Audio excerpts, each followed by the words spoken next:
To learn how the installation of Python is done on an Ubuntu-based machines, it's important to know that most of the Linux systems come with pre-installed Python libraries.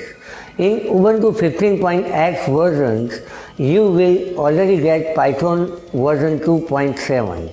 In Red Hat or CentOS, also Python is pre-installed.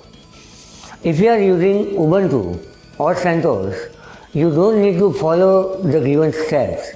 However, if you are using any Linux distribution which does not have Python, then follow the given steps to install it.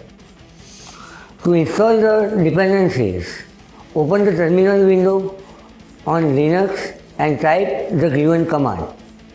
After typing these commands, press enter.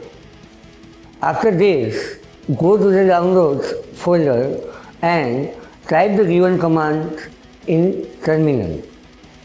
This will download the Python 2.7.5 version, which is currently the most used Python version.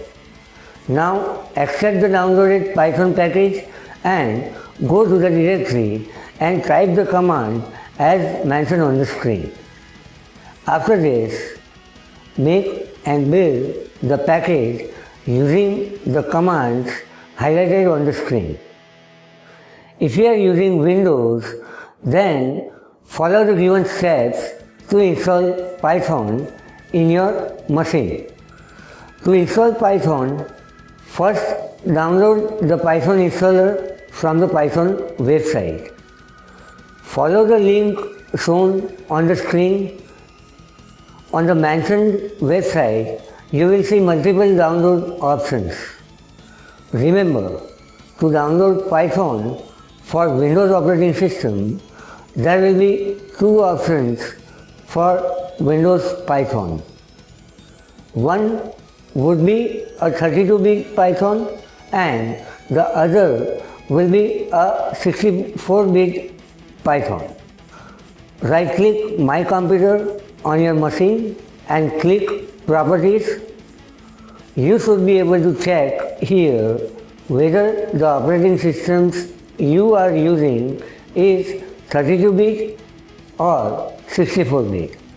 Based on your operating system, select a 32-bit or 64-bit Python and download. Next, double-click the installer after the completion of download. Follow the instructions and finish the installation. Note that while clicking the next button, it is recommended to read the agreement properly. Feel free to ask questions through question and answer section if you are facing any problem installing Python on your machine.